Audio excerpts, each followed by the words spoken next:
बहुत बहुत स्वागत है दोस्तों आप सभी का। आज हम देखेंगे क्लास 11th का जो हिस्ट्री का सब्जेक्ट है, ठीक है, और उनकी जो किताब है विश्व इतिहास के कुछ विषय, उसका ये चैप्टर नंबर बच्चों 7 जिसका नाम है चेंजिंग कल्चरल ट्रेडिशंस, यानी कि बदलती हुई सांस्कृतिक परंपराएं।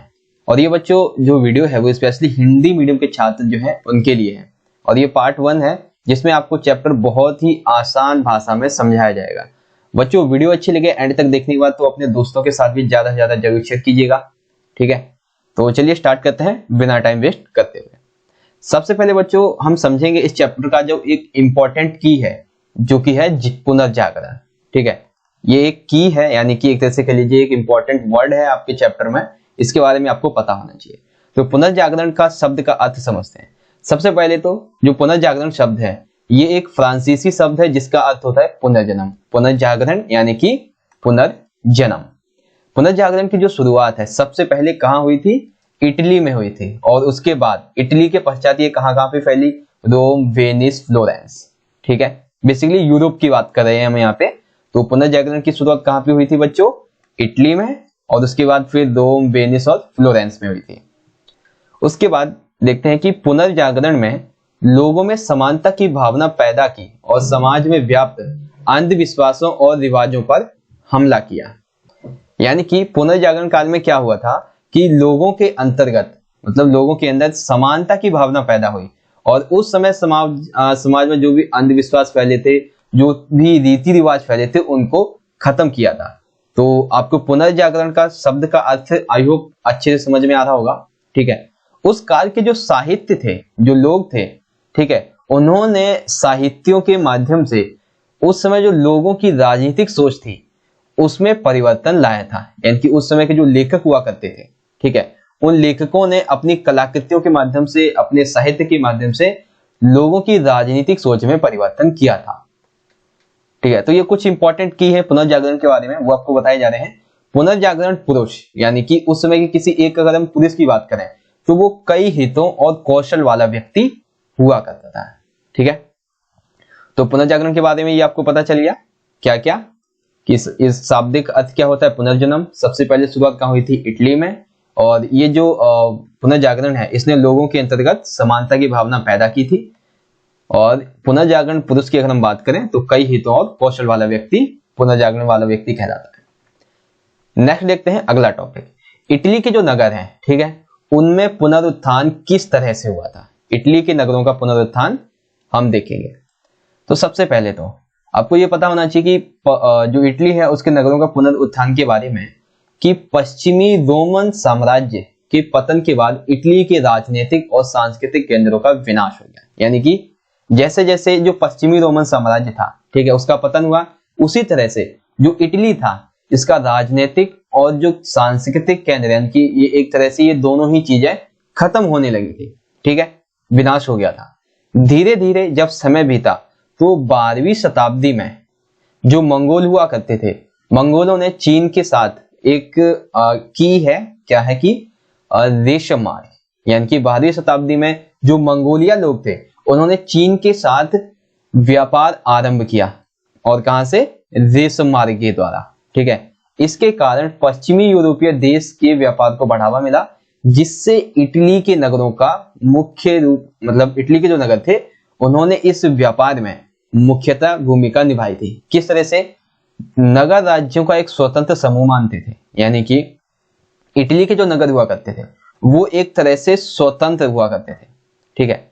नगर जो हुआ करते थे इनमें मुख्यतः जो थे फ्लोरेंस और वेनिस, ये गणराज्य हुआ करते थे, और कई अन्य दरबारी नगर भी थे। यानी कि जैसे प्रकार बताए जा रहे हैं नगरों में, फ्लोरेंस और जो वेनिस था ये गणराज्य थे, और कई अन्य दरबारी नगर भी थे, जैसे कि जिसमें जो शासन था वो कौन चलाते थे? राजकुमार, ठीक है। ये जो शासन है वो चलाते थे राजकुमार, ठीक है। इनमें सर्वाधिक जीवांत शहरों में, अब देखिए यहां पे पूछा गया जीवांत शहर, जो कि था वेनिस और दूसरा था जिनेवा। नगर के धनी व्यापारी और महाजन नगर के शासन में सक्रिय रूप से भाग लिया करते थे, जिसे नागरिकता की भावना पनपने लगी। यानी कि इटली के जो नगर हुआ करते थे उसके संबंध में आपको 3-4 चीजें जो मुख्य है वो पता होनी चाहिए। सबसे पहले तो कि जब रोमन साम्राज्य का अंत हुआ, ठीक है, तब इटली के राजनीतिक और सांस्कृतिक केंद्रों का भी विनाश हो गया। धीरे धीरे जब व्यापार में बढ़ोतरी हुई, ठीक है, तब इटली के नगरों का पुनरुत्थान होने लगा। जो नगर हुआ करते थे वो स्वतंत्र होते थे। नगर कई प्रकार के होते थे, जैसे गणराज्य नगर हैं तो फ्लोरेंस और वेनिस हो गए, और कई अन्य दरबारी नगर हुआ करते थे जिसमें राजकुमार शासन चलाया करते थे। जीवांत शहरों में सबसे पहले नंबर पे वेनिस आता है, फिर आता है दूसरा जिनेवा। और जितने भी ये महानगर होते थे, जितने भी नगर होते थे, इनमें धनी व्यापारी और महाजन जो हुआ करते थे ये नगरों पर शासन करते थे, ताकि ये, क्योंकि ये जो लोग थे वो अपने आसपास के लोगों से काफी जुड़े हुए होते थे, इसीलिए इनके अंतर्गत नागरिकता की भावना भी पनपने लगी थी। तो इटली के नगरों का पुनरुत्थान आई होप समझ गए होंगे। नेक्स्ट टॉपिक है बच्चों, यूरोप के जो सर्वप्रथम विश्वविद्यालय थे, ठीक है, ये इटली में खुले थे। तो अब इसके बारे में हम पढ़ लेते हैं थोड़ा सा, ठीक है। तो देखते हैं सबसे पहले कि 20वीं शताब्दी में पादुआ और बोलेनिया, ठीक है, कौन कौन से, एक है पादुआ और दूसरा है बोलेनिया। ये मुख्यतः विश्वविद्यालय बने थे जो कि विधि शास्त्र के अध्ययन के केंद्र हुआ करते थे। और ये जो नगर हुआ करते थे, कौन से, पादुआ और बोलेनिया, ये नगर वाणिज्यिक एवं व्यापार के कारण ही काफी ज्यादा फेमस थे, ठीक है, प्रसिद्ध थे। और यहाँ पे वकीलों की, नोटरी की, बड़े पैमाने पर व्यापार के लिए नियमों को लिखने की व्याख्या करने एवं समझौते करने की आवश्यकता यहाँ पर उन्हें होती थी। तो एक तरह से ये जो दोनों नगर थे पादुआ और बोलेनिया, एक तो विश्वविद्यालय विधि शास्त्र अध्ययन के केंद्र भी थे, और यहाँ पे वाणिज्य एवं व्यापार इतना प्रसिद्ध था कि वकीलों व नोटरी यानी कि हिसाब किताब रखने वाले लोगों को, व्यापार के नियमों को लिखने वाले लोगों की यहाँ पे भर्ती अधिक हुई थी, ठीक है। और सबसे महत्वपूर्ण जो था इन विश्वविद्यालयों में जो अध्ययन हुआ करता था, एक तो विधि शास्त्र है, ठीक है, दूसरा यहाँ पे कानूनी प्रक्रिया का अध्ययन अधिक होता था। एक नगर है जिसका नाम है फ्रांचेस्को पेट्रा, 1304 से 1378। यहाँ पे प्रयत्न से कानून रोमन संदर्भ में पढ़ाया गया, वहां के प्राचीन लेखकों की रचनाओं को भी। यानी कि यहाँ पर जो था फ्रांचेस्को पेट्रोक में, यहाँ पे जो कानून था वो रोमन के संदर्भ में पढ़ाया जाता था, ठीक है, और जो प्राचीन लेखक थे उनकी रचनाओं को भी पढ़ाया जाता था। तो आपको बस इतना याद रखना है कि जो कानून था वो किसके संदर्भ में पढ़ाया जाता था, रोमन के संदर्भ में। पेट्रोक के स्थायी नगर निवास जो कि फ्लोरेंस है, यहाँ पर भी एक विश्वविद्यालय था जहां पर मानवतावादी विचारधारा का प्रसार हुआ। तो सर्वप्रथम मानवतावादी विचारधारा का प्रसार कहां पे हुआ था, फ्लोरेंस के विश्वविद्यालय में। तो यूरोप के जो सर्वप्रथम विद्यालय थे वो इटली में खुले। आपको इसके कीस बता देते हैं, यानी कि पॉइंट बता देते हैं एक बार फिर से। पादुआ और बोलेनिया थे विश्वविद्यालय जो थे विधि शास्त्र के अध्ययन के केंद्र हुआ करते थे। ये दोनों ही नगर, ठीक है, वाणिज्यिक एवं व्यापार के कारण यहाँ पे वकील और नोटरी की अधिक आवश्यकता पड़ती थी। सबसे महत्वपूर्ण अध्ययन था जो कानूनी प्रक्रिया का होता था, और फ्रांचेस्को पेट्रोक में जो कानून था वो रोमन के संदर्भ में पढ़ाया जाता था। फ्लोरेंस के विश्वविद्यालयों में मानवतावादी विचारधारा का प्रसार सबसे पहले हुआ।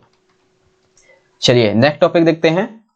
अगला है मानवतावादी के बारे में। तो अभी हमने देख ही लिया था कि मानवतावादी विचारधारा का प्रसार। अब इसके बारे में एक पूरी जो डिटेल है वो हम देख लेते हैं, ठीक है।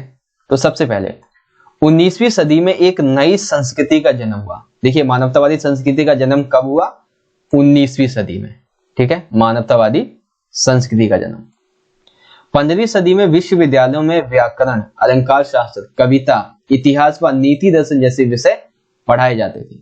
और ये जो विषय हुआ करते थे इनको पढ़ाने वाले अध्यापक को मानवतावादी कहा जाता था, ठीक है।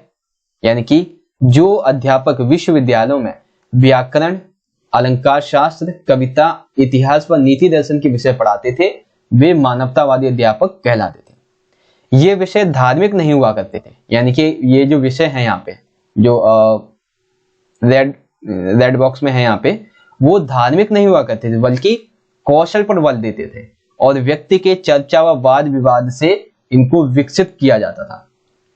अब मानवतावादी से संबंधित एक शब्द है जो कि है ह्यूमैनिटीज, यानी कि ये एक लातिनी शब्द है जिसका अर्थ होता है मतलब जो शब्द है ह्यूमैनिटास, इससे बना है कौन सा, ह्यूमैनिटीज। मानवतावादी विचारधारा के प्रसार में इटली के जीवंत बौद्धिक नगरों का योगदान उल्लेखनीय है। अब वो कौन कौन से नगर हैं ये देख लेते हैं। सबसे पहले है विश्वविद्यालय फ्लोरेंस, ये आपको अभी मैंने बताया था। सबसे पहले मानवतावादी विचारधारा जो थी वो कहाँ के विश्वविद्यालय में पढ़ाई गई थी? फ्लोरेंस में, ठीक है। और फिर पेट्रोक। फ्लोरेंस की जो प्रसिद्धि थी, इसके मतलब ये जो विश्वविद्यालय था, इसके प्रसिद्ध होने का क्या कारण था? इसके कारण थे दो। सबसे पहले तो योगदान है दांते अलिघियारी और कलाकार जोटो। तो दांते इसके अकॉर्डिंग यह किसी धार्मिक संप्रदाय विषय से संबंधित नहीं थे, पर उन्होंने अपनी कलम धार्मिक विषयों पर चलाई थी। यानी कि ये जो थे वो किसी एक पर्टिकुलर जो धर्म होता है उस संप्रदाय से संबंधित नहीं थे, लेकिन इन्होंने सभी धर्मों के बीच में एक अपनी धार्मिक कलम यानी कि अपना धार्मिक दृष्टिकोण दिया जो कि मानवतावादी से संबंधित था। फिर आते कलाकार जोटो। इन्होंने जीते जागते रूपचित्र बनाए, यानी कि इन्होंने अपनी कला के माध्यम से लोगों को चित्र दिखाकर, मतलब अपनी कला के माध्यम से लोगों को चित्र दिखाकर इस तरह से उन्हें बातों को समझाया कि वो मानवतावादी विचारधारा से प्रभावित होने लगे। एक वर्ड है रेनेसा व्यक्ति। इसका क्या अर्थ है? तो किसी एक व्यक्ति की अनेक रुचियां हो और अनेक हुनर में महारत प्राप्त हो। यानी कि मान लीजिए कोई व्यक्ति जो है वो पढ़ाने में काफी अच्छा है, ठीक है, और साथ ही में वो मान लो एक इंजीनियर भी है, ठीक है, इंजीनियर भी है और वो कलाकार भी है। तो ऐसे व्यक्ति को रेनेसा कहा जाता है, ठीक है, जिसके पास एक से अधिक रुचियां हो, ठीक है, उसे कहते हैं रेनेसा व्यक्ति। उदाहरण के लिए एक ही व्यक्ति विद्वान भी हो सकता है, कूटनीतिज्ञ भी हो सकता है, धर्मशास्त्र भी हो सकता है और कलाकार भी हो सकता है। तो मानवतावादी विचारधारा के संबंध में आई होप आपको ये चीजें समझ में आ गई होंगी। सबसे पहले क्या देखा? 19वीं शताब्दी में मानवतावादी संस्कृति का जन्म हुआ और 15वीं शताब्दी में विश्वविद्यालय में व्याकरण, अलंकार शास्त्र, कविता, इतिहास, दर्शन ये जो विषय पढ़ाते थे जो व्यक्ति अध्यापक, उन्हें कहते थे मानवतावादी। और ये सभी विषय धर्म पर नहीं बल्कि कौशल पर बल देते थे, ठीक है। और मानवतावादी विचारधारा के प्रसार में सबसे जो जीवंत बौद्धिक नगर है वो था फ्लोरेंस, जो कि काफी प्रसिद्ध था। और फ्लोरेंस की प्रसिद्धि में अहम योगदान था दांते अलिघियारी और कलाकार जोटो का, और फिर एक रेनेसा व्यक्ति। तो ये चीजें आपको मानवतावादी विचारधारा के संबंध में समझ में आई। नेक्स्ट है बच्चों, इतिहास में मानवतावादी जो दृष्टिकोण है इसके बारे में कुछ चीजें जो है वो आपको यहाँ पे समझाई जाएंगी। देखिए उसके बारे में हम यहाँ पे क्या क्या देखने वाले हैं। सबसे पहले तो मानवतावादी विचारधारा वाले जो लोग थे वो ये मानते थे कि रोमन साम्राज्य के टूटने के बाद अंधकार युग जो है वो शुरू हो गया था, और वह अंधकार की कई शताब्दियों, कौन सी शताब्दियां? लगभग यूरोप में 14वीं शताब्दी के बाद, ठीक है, इस सभ्यता को सही रूप से पुनः स्थापित कर रहे हैं, जिसे कि कई इतिहासकारों ने आलोचना भी की है। यानी कि ये जो इतिहास है, मानवतावादी इतिहास का दृष्टिकोण जो है, इसके संबंध में ये बात कही गई है कि जब रोमन साम्राज्य टूटने लगा, ठीक है, उसके बाद अंधकार युग शुरू हो गया था। लगभग 14वीं शताब्दी के बाद में यूरोप में एक नए युग की शुरुआत हुई थी, ठीक है। और कई इतिहासकार इसकी आलोचना करते हैं। किस तरह से करते हैं कि मानवतावादियों ने आधुनिक शब्द का प्रयोग 15वीं शताब्दी से शुरू होने वाले काल के लिए किया है। मानवतावादी अपनी बात लोगों तक तरह तरह से पहुंचाने लगे थे। यद्यपि विश्वविद्यालय में पाठ्यचर्या पर कानून, आयुर्विज्ञान, धर्मशास्त्र का दबदबा था, फिर भी मानवतावादी विषय धीरे धीरे स्कूलों में पढ़ाया जाने लगा। यह सिर्फ इटली में ही नहीं बल्कि यूरोप के अन्य देशों में भी हुआ। यानी कि यहाँ पे यह बताया जा रहा है एक तरफ तो कि जो इतिहास का दृष्टिकोण है वो तो है अंधकार युग के बारे में, ठीक है, और दूसरी चीज ये है कि कुछ मानवतावादी लोग जो हुआ करते थे उन्होंने इस आधुनिक शब्द का उपयोग जो है वो 15वीं शताब्दी के रूप में किया है, ठीक है। और फिर ये बात बताई जा रही है कि मानवतावादी जो लोग हुआ करते थे वो अपनी बातों को कई तरीके से लोगों तक पहुंचाते थे, ठीक है। जैसे मान लीजिए विश्वविद्यालय हैं, उनमें क्लासेस होती थी, उसमें कानून के बारे में, आयुर्विज्ञान और धर्मशास्त्र अधिक पढ़ाया जाता था। लेकिन धीरे धीरे जो मानवतावादी ये जो विषय है हमारा, ये भी वहां पे पढ़ाया जाने लगा इन विश्वविद्यालयों में, ठीक है। तो उसका इतिहास है मानवतावादी दृष्टिकोण का, किस तरह से इसका विकास हुआ इसके बारे में। नेक्स्ट है कि इसमें अरबियों का किस तरह से योगदान रहा है। इटली के संबंध में अरबी लोग जो थे इसका क्या योगदान है। ठीक है, तो सबसे पहले तो यहाँ पे दो जो दार्शनिक हैं, इतिहासकार हैं, उसके बारे में आप जान लीजिए। अरबी भाषा, यहाँ पे देखिए प्लेटो लिखा हुआ है।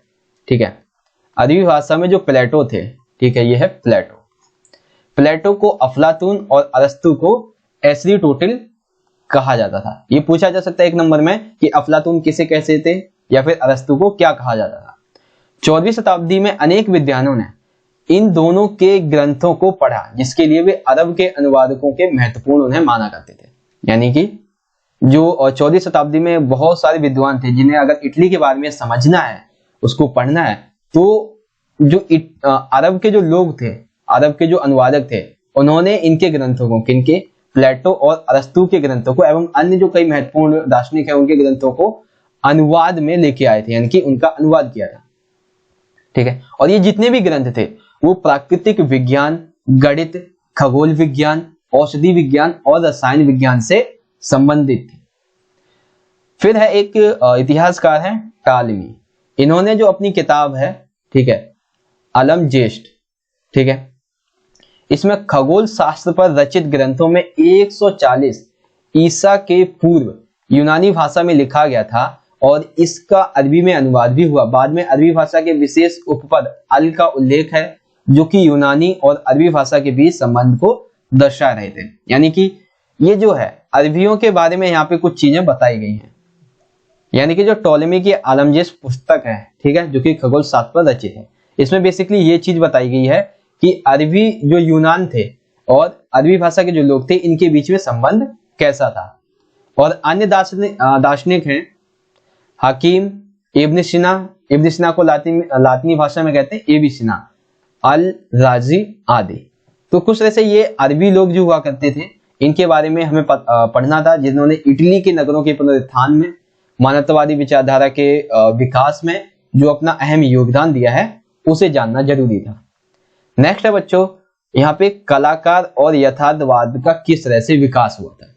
ठीक है, तो देखिए रोमन साम्राज्य की खोज के दौरान उसकी संस्कृति, यानी कि जब रोमन साम्राज्य की खोज चल रही थी उस समय जो उनकी संस्कृति थी, ठीक है, उसके अवशेष हमें कहां से मिले हैं, खंडहरों से, जो कि कलात्मक वस्तुएं हैं। ठीक है, और ये अनेक शताब्दियों पहले जो पुरुषों की और महिलाओं की जो संतुलित मूर्तियां थी वो हमें मिली हैं। कहां से मिली हैं, रोमन साम्राज्य की संस्कृति के बारे में जानने के लिए जब खोज हुआ उसके दौरान। 1416 में दोनातल्लो ने सजीव मूर्तियां बनाकर एक नई परंपरा कायम की। यानी कि ये एक जो पुरातत्वविद हैं दोनातल्लो, ठीक है, इन्होंने रोमन साम्राज्य की जो मूर्तियां थी उनको सजीव बना दिया। यानी कि उनको खोज कर, जो उनके पास थी और उन्होंने खोजा है जो, उसको इन्होंने सजीव बना दिया, एक तरह से मान लीजिए जीवांत की तरह इन्हें बना दिया, ताकि जो इतिहासकार हैं वो अच्छे से चीजों को समझ पाए और समझा भी पाए। तो फिर यहाँ पे एक चीज और आती है, आधुनिक शरीर क्रिया विज्ञान। ठीक है, एक चीज आती है आपकी आधुनिक शरीर और क्रिया विज्ञान। इसकी शुरुआत कैसे हुई, तो देखिए नर कंकालों, यानी कि जब संस्कृति की खोज की जाती है तो उस समय हमने देखा था पुरुष और महिलाओं की जो मूर्तियां हैं हमें वो मिली हैं, तो हमें कंकाल भी मिले हैं। तो नर कंकालों के अध्ययन के लिए कलाकार जो थे वो आयुर्विज्ञान कॉलेजों में जाया करते थे। ठीक है, ऐसा ही एक कॉलेज है जिसका नाम है बेल्जियम मूल के आंड्रियस वेसेलियस। ये पादुआ विश्वविद्यालय में कलाकार आयुर्विज्ञान के अध्यापक थे।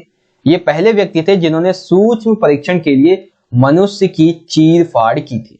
देखिए आधुनिक शरीर क्रिया विज्ञान की शुरुआत किसने की थी और कौन से विश्वविद्यालय था, आपको ये पता होना चाहिए। ठीक है, तो शुरुआत किसने की थी, बेल्जियम मूल के आंड्रियस वेसेलियस में, और कहां से, पादुआ विश्वविद्यालय से। और कैसे, व्यक्ति के सूक्ष्म परीक्षण के लिए मनुष्य के शरीर की चीर फाड़ की थी। ठीक है, नेक्स्ट बच्चों एक की है जो कि है यथार्थवाद। शरीर विज्ञान, रेखा गणित, भौतिकी और सौंदर्य की उत्कृष्ट भावना से इतालवी कला को नया रूप दिया, जिसे बाद में यथार्थवाद कहा गया। यह परंपरा 19वीं सदी तक चलती रही। यानी कि देखिए यथार्थवाद का अर्थ क्या हो गया, जो शरीर विज्ञान है, रेखा गणित है, भौतिकी है और सौंदर्य है, उसकी उत्कृष्ट भावना, इन सभी चीजों को जब इतालवी कला ने, ठीक है, एक नया रूप दे दिया, तो इसी नए रूप के जिसमें शरीर विज्ञान, रेखा गणित, भौतिकी, सौंदर्य ये सभी सम्मिलित थे, इसे बाद में यथार्थवाद कहा जाने लगा, जो कि 19वीं सदी तक चली थी। तो कलाकार और यथार्थवाद के बारे में आई होप आपको सारे टॉपिक पता चल गए होंगे, पॉइंट जो हैं। नेक्स्ट है सबसे आखिरी पॉइंट है वास्तुकला। वास्तुकला के बारे में आपको एक चीज यहाँ पे जो मेन है वो याद रखनी है कि 15वीं शताब्दी में रोम नगर भव्य रूप से पुनर्जीवित हो उठा था। वास्तुकला के संबंध में जब वास्तुकला का विकास हुआ रोम नगर में 15वीं शताब्दी में, तब ये पुनर्जीवित हुआ था। ठीक है, इटली के संदर्भ में हम चीजें पढ़ रहे हैं अभी। तो कलाकार की पहचान जो थी वो उस समय वो किसी संघ या श्रेणी से नहीं होती थी। जैसा कि बच्चों हमने जो आपका चैप्टर 6 है उसमें देखा था कि पोप, अभिजात, कृषक वर्ग ये सभी जो थे वो संघ या श्रेणी के माध्यम से बटे हुए थे। लेकिन यहाँ पे जो चीजें हैं वो श्रेणी या फिर संघ के माध्यम से नहीं है, बल्कि उनके नाम के माध्यम से है। ठीक है, और ये तो देख ही लिया है हमने।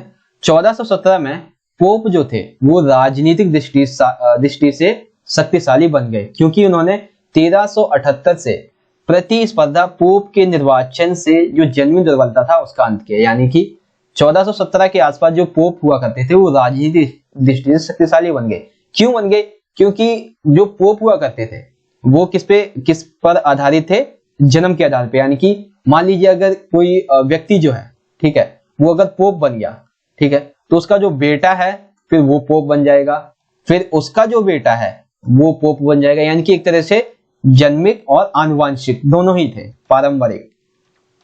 तो इसे इन 1417 में इन्होंने खत्म कर दिया। ठीक है, और उसके बाद जो पोप थे वो राजनीतिक दृष्टि से शक्तिशाली हो गए।